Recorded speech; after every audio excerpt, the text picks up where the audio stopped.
sometimes along with words, you get visuals in your head, and they were always black and white.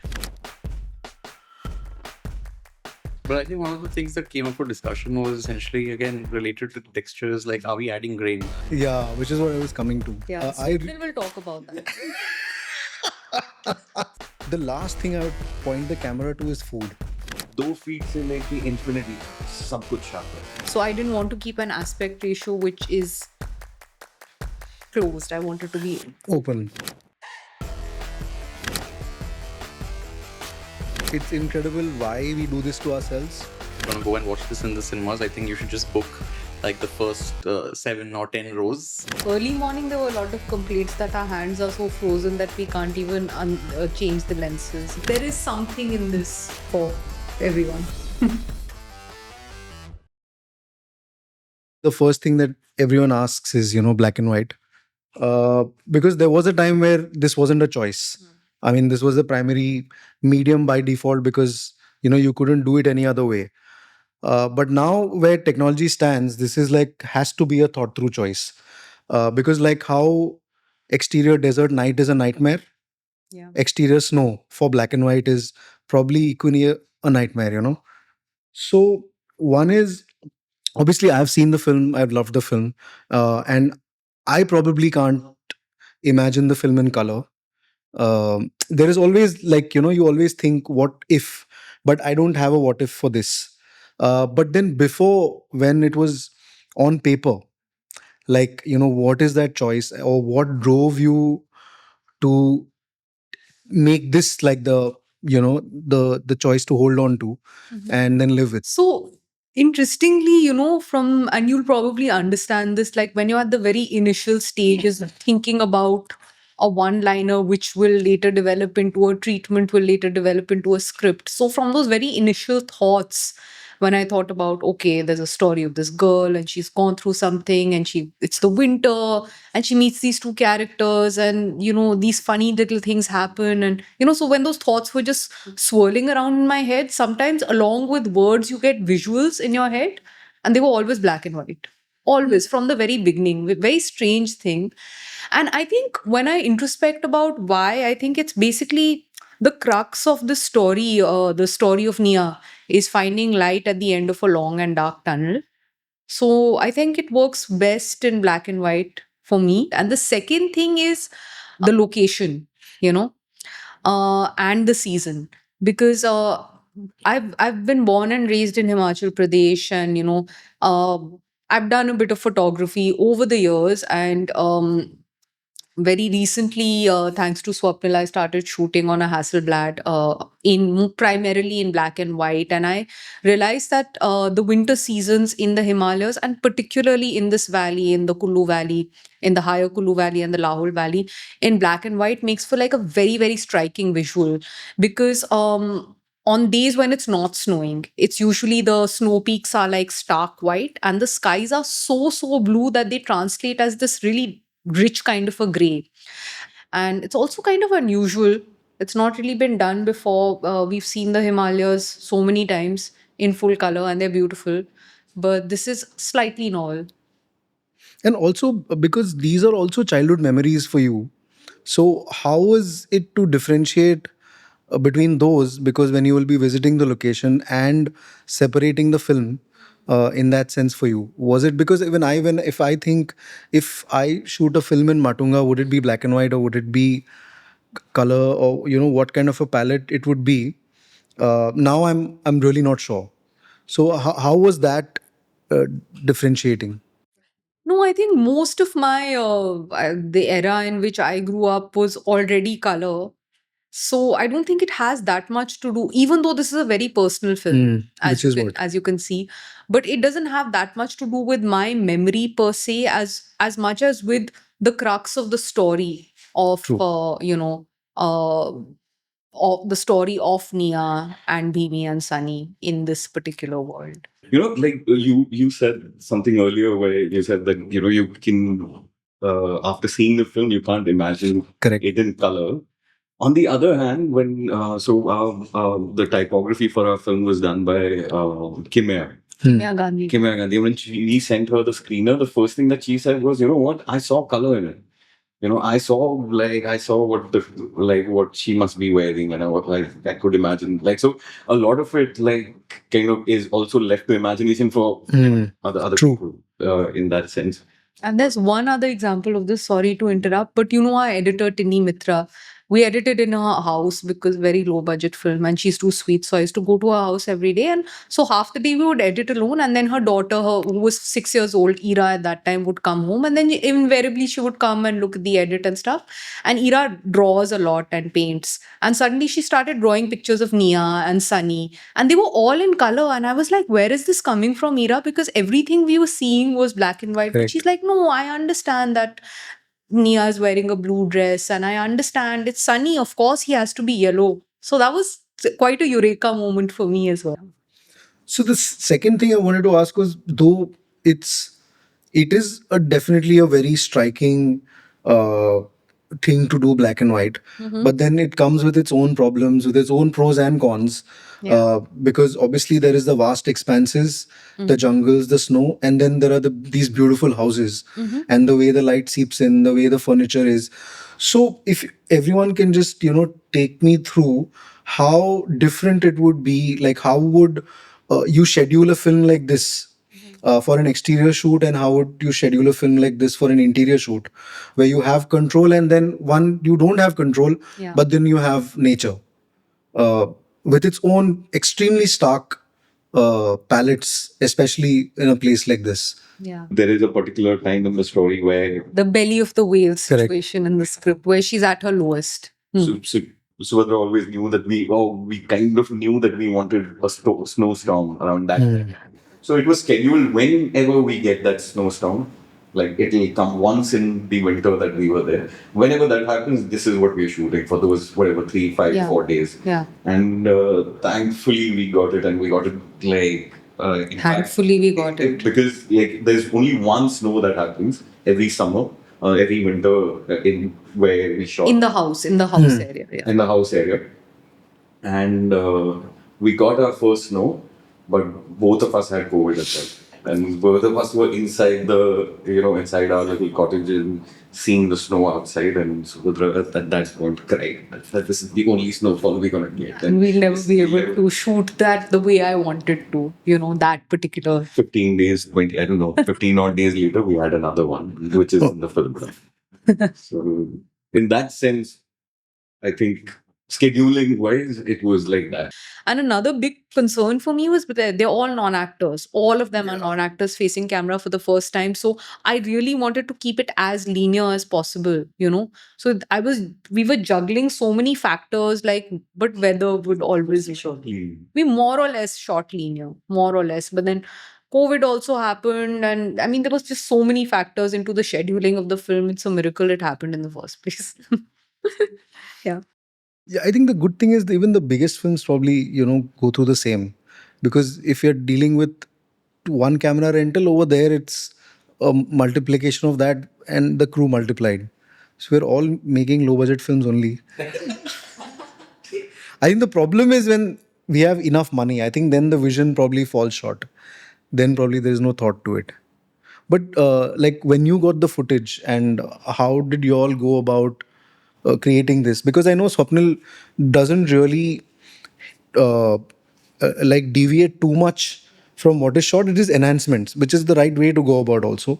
So Exactly. Yeah. I mean, first when he came to me, we were basically doing some tests with some of the material that he shot on a recce, and it was about just trying to create a look for him that he could use while doing the principal photography. And we came up with something that kind of felt broad enough that it could be used in pretty much all situations. I mean, we didn't have the ability for him to then send, dailies or rushes every day where we could, tweak it further, because they were remote and there wasn't much connectivity. So we had to kind of work with what we had and created something that, we all felt comfortable with. And it looked nice in the test. And as you said, like, we don't really deviate too much from what he shot. And when it came back, we had pretty much everything in place. Largely, I would say we worked with tools that add or subtract texture more than anything, because you were trying to make certain clouds kind of stand out, a certain landscape stand out, or certain parts of the costume or props or objects that she's holding, and primarily working towards increasing or decreasing texture, bringing attention to certain localized parts of the scene, which were important for the story.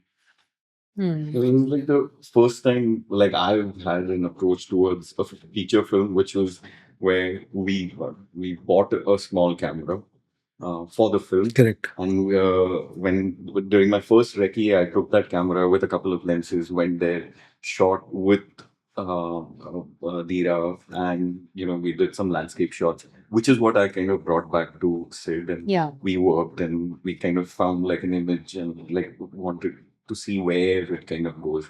Shot with a bunch of lenses, still photography lenses that we tried on it, some Mamiya lenses, some Zeiss, and some more lenses that we tried. But I think one of the things that came up for discussion was essentially again related to textures, like are we adding grain? Yeah, which is what I was coming to. That was something that Subhadra felt that wasn't required for this story, and she wanted to be very clean. Yeah. So And I think that's probably a good choice because it's the most tempting thing to do, to put that in, and to leave it clean is probably the riskier, not riskier, but the tougher choice to make. And I think it's worked out in the end, in that sense. Because even while watching, I was like, uh, डाला नहीं है but अच्छा लग रहा है. So no, exactly that. Like initially, I thought, okay, black and white, anamorphic. Fuck, that would be a great way to Yeah. really see the landscape and everything. But then during conversations with Subhadra, what came up was that there is no way she wants to make it look like it's been shot on film. It has to be a film that's made today, shot today, of a girl who's here now. So, which gave us like a great direction to be like, okay, we are not going that. Like, which is what the first thing that I would personally do, which is try to make it a bit filmic, soothing in that sense. But this, I think, then what Sid kind of came up with was to just add a bit of, I don't know, was it variation or some sort of softness, but just to without grain. Yeah. I think somehow, and I don't really know why, but I was very certain I didn't want this to be grainy. I wanted to be very crisp, black and white. Extra crisp. Some of the references I showed Swapnil, he's like, whoa, calm down. Yeah, no, I think there was a discussion about actually going 4:3 on this one, which was Swapnil's favored format, and then there was a bit of pushback from Subhadra that needs to be flat or 185, and then we kind of settled on a 166 ratio, which is actually something that recently we've seen on other films like Superman or Maliga. Right. So it's not something that hasn't been done before. It's actually been done before in other films as well, and it's actually a great format for the story, for all of the characters to be framed in a certain way along with the landscape. So I think it really worked for the film, and I guess Swapnil can tell you more about it. No, while shooting, we framed for 185, and I thought by the end, by the edit, I'll be able to convince Subhadra to go 4:3. Uh, Purely because I felt like it gives you more headspace. Headspace, yeah. You're in a close up. You're truly in a close up, and you're not distracted by the landscape. But I think we have a good mix of both with 166. Again, it truly says enough. Yeah, and for me, it was like, in fact, at one point in my head, the film was 16:9. Then I eventually, think 16:9 was a call that she wanted to take purely because, again, it's a story of today. And it's a very today's aspect. 16:9 is the aspect ratio of our time, the way we consume everything from YouTube to television is 16:9. So that was one of the reasons why she wanted to. yeah. Yeah, and then 185. And the reason I was against Forest 2-3 for this particular film is because, you know, the perspective of the protagonist is so important, and her shift in perspective of just initially just being into her crisis and thinking only about herself, to when she starts opening her eyes to the larger picture of people around her and the world around her, and how that actually instigates her story of healing. So I didn't want to keep an aspect ratio which is closed. I wanted to be Open. overall. So that's She's saying that Sigma Force. not sure as yet. But we have cinemas that are essentially formatted for CinemaScope. So most of our Yeah. cinemas actually project, and That's- largely have screens which are formatted for 239. But if anyone's going to go and watch this in the cinemas, I think you should just book like the first 7 or 10 rows, because that's like when the image actually fills your Engulfs entire you. Yeah, you're perspective.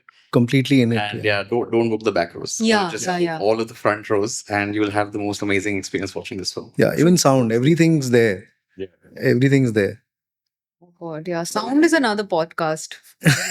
Sound is another podcast. Yeah. No, but it's like this whole.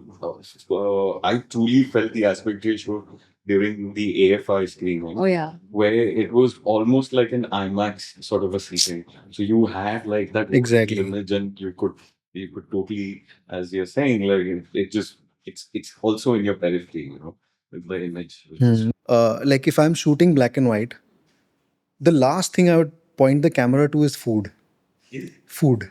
I don't know. I think it's such a tough thing to capture in black and white.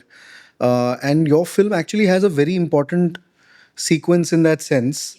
And it also stayed with me. I don't know, for a very weird reason. I think the first time I was okay with it was maybe Mahanagar, where the family is eating and Jaya Baduri is in the bathroom and she's, how is the bindi or something she asks, and I think that's my memory of black and white food. Otherwise, food has always been one thing. Yeah. Uh, You're so- so right about this. No? And I thought, okay, like how am I gonna make it Look appetizing. Exactly, and it's supposed to, because it also comes at an important juncture where the food is being offered and or made specifically.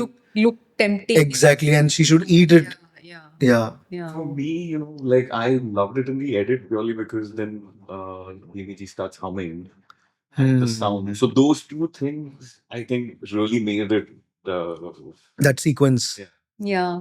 Maybe if you just seen the dish, it's called Siddu's, when it's Correct. prepared, it wouldn't be so appetizing. But a good call was, of course, for us to see her preparing them, really, grinding the walnuts and the other things that go into it, and making with her hand, rolling the dough. Somehow it's managed to make it look all the more appetizing. I mean, it's managed to make it look appetizing in spite of being black and white. Because if we just cut to her coming with a dish Correct. and it looks like a really large, weird momo, it really wouldn't look that appetizing. And so many people have told me, Vasan, in different countries and all, have come up to me and asked me, can you please tell me the name of that dish? I want to eat it. I was like, my mouth was watering when I saw it. Also, there's this one portion in the film which is probably the midpoint, or when she goes to the city to listen to music, she meets the friends, and there is like the before and after, and that one sequence, I think you're freaked out, if I can use that term. Yeah, Swapnil will talk about that. Sid always heard this so many times, so he's like, I was kind of against it. I loved it. And it kind of throws you off because you set in a monotony and then you Yeah. go into that thing with her, and then she again has to go back to her dealing with Yeah. life or reality. Yeah. And that's that one escape that happens. Not against it. I wanted to probably find a different way of doing it. I'm very happy with how we shot it by the end, but like it was her idea to use a projector and to uh, uh, but then I thought that it might just be nice to use, like we just use those rain plastic sheets to kind of see her in between those and have the projection behind her. So that sort of a thing. I wasn't very sure of just using a projector. It just felt to me to begin with, felt a bit outside of the film, in this. But like from this guy who's kind of born and brought up in London, but now lives here. Obviously, his house would have something like this, which now feels okay. At that point, I just felt that's why I had to shop. Yeah, yeah. So we were, yeah. So I had a very hard time convincing him to actually shoot that. It was the last day of shoot. The party was shot on the last day of shoot because of COVID complications. So you're like wherever we have like a group of people, Correct. just push it towards the end so that in case anyone does gets COVID, the shoot is over at least.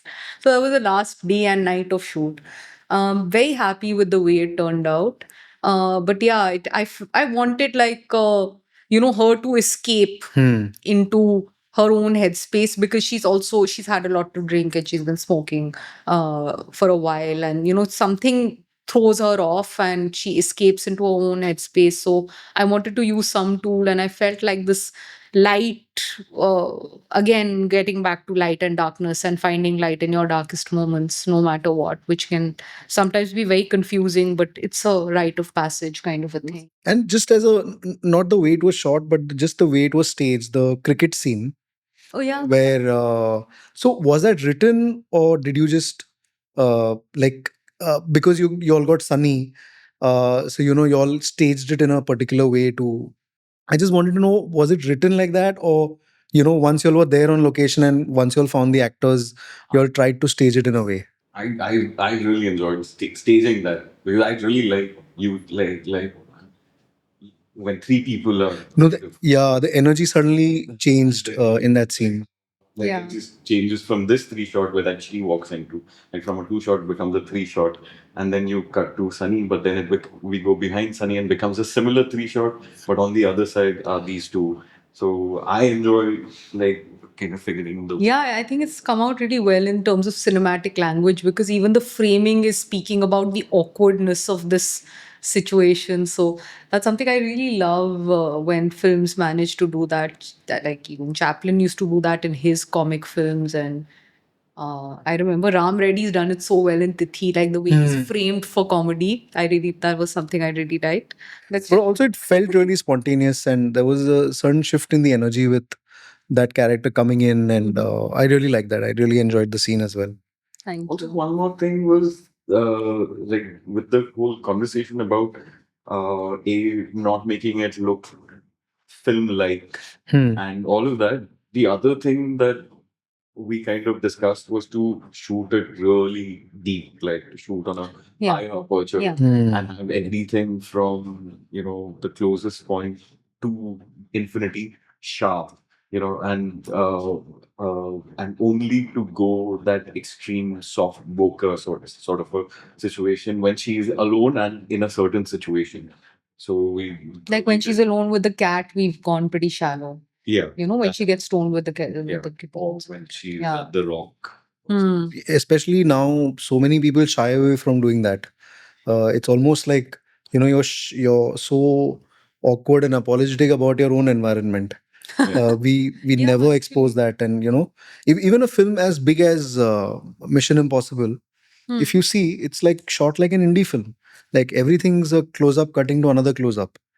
And that's probably the biggest Hollywood film out there, but it's so Right. shy to, and they have all the resources to show everything. Absolutely, and like that was one of the major reasons to kind of to see it like a Raghurai photograph, where I had the chance to shoot like a documentary with his editor, and one of the first conversations with him was, he told me he's like, कि, आपने photographs देखी है ना मेरी? हाँ, of course. Well, I've seen it from like आप देखोगे like with so much pride, he said 2 feet से लेके infinity तक सब कुछ छाप है. And then you realize what he's doing is he's telling 15 stories in Yeah. that one image, right? Something's happening at 2 feet, something is happening at 3, something is happening at 6, 15, 20, and like the sky and infinity is doing something completely different. So, we kind of had that in mind while not so many layers per se, but to have all of it compressed into one sort of a frame. And Definitely. even in the grade, like what we actually did was grade the film in HDR. So we actually utilized the entire Wow. latitude of the negative, digital negative that was available to us. So you could actually see into the deepest shadows and into the brightest highlights, and you had that entire range. And although the cinema version is a trimmed version of it, but it tone maps all of that very beautifully. So you actually have all of those different shades and gradations in the entire image. So nothing is like really crushed or clipped, but you could see, apart from just the focus, even the latitude, all of it is actually retained in the image. So I mean, the HDR version is just like stunning, and I hope that we have like HDR projections soon, so we can see actually that version in the cinemas. That'll be crazy. And all of it coming out of like a small. Yeah. It was a red Komodo, right? Yeah, we shot on a red Komodo with some still photography sort of lenses. Zeiss. Like it was the two people camera, Yeah. me and Pravesh, of course. We go through it. And so he would also drive the camera car and he would offload light, put up the camera uh, and shoot, and he would pull focus on everything. It was a very tight crew that way, but very liberating. And like That time, there were early morning. There were a lot of complaints that our hands are so frozen that we can't even change the lenses, and it was very difficult. Hats off. It is, and it can only. I know somehow all these energies come through for a debut, and which is why it's always special because it's done once. So so even for the filmmaker, it's almost like it better just matter to me so much that it's okay. So that once it's out, everyone just feels uh, that's not the memory of the frozen hands on the memory, but the deep focus is like you Yeah. could see everything. That's the eventual memory of the film. And even when I look back, like Peddlers can't be done again, but it's once that energy can come through. You're right. And probably we are also vulnerable and somewhat innocent about the process. So there is so much trust that you're not playing off anyone. Everyone's just there for the film. So which is why probably I think I just seen it once. I remember most of it. So hopefully when it releases, we'll watch it again Yeah. and relive all that. Yeah. So the only thing with Indian screenings are like you just don't have any control over who's playing it at what. As we That's discovered when our trailer was pretty. suffered. Yeah, especially with Mud, Yeah. because Yeah. because it was martial arts. I needed to capture all the kicks, so which is why we went for a 185 kind of a thing. But half the head was chopped off, forehead was chopped off in a lot of screens, so you don't have control over it. Even though it was just 90 odd screens, it wasn't even a big release, but even that you don't have That you control. don't have control over. Yeah, so Yeah, it's very scary. It's sleepless nights for a filmmaker. it is. But at least when it goes to festivals, you Yeah. go for the tech check. Yeah. There is so much respect to why are these decisions made, and they respect your decisions and want to at least give the audience like a thought through process into filmmaking and not just uh, play it for the sake of it. But thankfully, this time, when our trailer is playing in the theaters right now, and we went and checked, and there were some places where it was kind of this thing where we had the similar problem. We went and spoke to the person, the PVR person there, and it got fixed. So Oh, nice. you now, thankfully, like there's somebody that we could have a conversation with. So I think Second Chance deserves to be seen on a big screen because I mean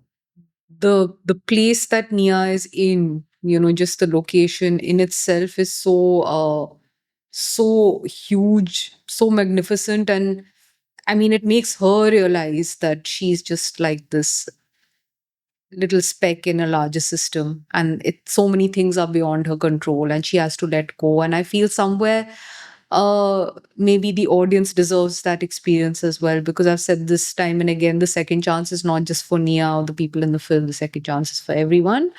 And the sound of the film has been designed so thoughtfully and so intricately and beautifully by Anirban, who's our sound designer, and Ladri, who's our mixer. So the immersion that one gets in a big screen experience uh, cannot be matched with what you might get when you're playing it on a laptop off a Vimeo link, or then, off a TV when it gets onto screens. So I really feel like Second Chance deserves to be seen on big screens. And I'm so happy that we're having this opportunity to show it in cinemas, thanks to Platoon distribution and Shiladitya's belief in the film. Yeah. Yeah. It's not every day that one can gets to see a black and white film in cinema halls, and it's truly a window into a culture lesser known of sorts. Even though it's a part of our country, and all of us have been to the Himalayas, it's still we're hoping that it'll be a different experience, right? No, but just to bring in context, you start somewhere, and when you end up showing the film to the people, I mean, that's the journey. I mean, that's not even half the journey, because your journey as a filmmaker starts somewhere. Then you decide on making this one film, and then you just given all those years to just try and get it made, and then finally it's out. So, I mean, it's incredible why we do this to ourselves. There's really no reason to it, but we just go through it, and I think all of it in in very strange optimism comes out through the films. Uh, I mean, what you go through, has no in no direct proportion to why the films make you feel hopeful, because you just have to feel hopeless the way it is. But but I think that's the magic of films, and that is the magic of storytellers. I mean, it doesn't have to make sense. It only has to make sense to you who made it and the person who's feeling it when they are watching it. I think that's the only And it's so connection. different for everyone. Everyone. Really, Yeah, truly. Yeah, you never know like who's going through what while watching something, and I feel like somewhere or the other, like every person in the audience will connect either with Sunny, with Dimiji, or with Nia, on some level. correct. Even though Sunny and Dimiji are from almost like a different planet compared to the metros that we are releasing in. But Nia, of course, is more relatable to say the audience that we have here. But I still feel like all those characters are relatable. Some character personality traits would be so. I think everyone will walk out with like a really good understanding of them, and have a great experience at the movies. Yeah, yeah, and her escape is there every day, Yeah. and which is Why, interestingly, like I didn't put too much of it into the script. correct. Like there was a lot of talk with my script mentors that no, there should be a beginning scene in which we see the world that she's escaping from. We need to see more of it. Why is it only on these phone calls where you don't hear the other side? I'm like, you don't need to, because the audience who's seeing this is Correct. experiencing this on a every day. So just a glimpse and they'd completely connect to it. Yeah. Yeah, you're right, because we had kept one day that we would have that we wanted to shoot her in the city, Correct. but In then Delhi before she comes, like, before she, but like after the edit, I think it was. yeah. Yeah, you don't need it. Thank You kind of understand how one inhabits their own space. You kind of come to know where they're coming from. And because we've screened in festivals in different parts of the world, so it's really interesting to see. It's really endearing and beautiful for me to see everyone's reactions. As Sid was saying, it's amazing how everybody relates to everybody has their personal favorite character and relates to it. And some people, as after screening, come up to you and have a long discussion with you and have so many questions and so many takeaways. But I think the most touching thing for me has been on multiple screenings, especially in Kerala. Like a young girl would come up to me and just say, "Can I give you a hug for making this film?" And thank you. Another girl in Chandigarh came up to me and said, "This film has been a healing for me." And that's it. Walked away without telling me her name or anything, and just So it's really, I think there is something in this, maybe for everyone. So 13 June's Second Chance will be playing in select cinemas in Mumbai, Delhi, Kochi, Bangalore, and Pune.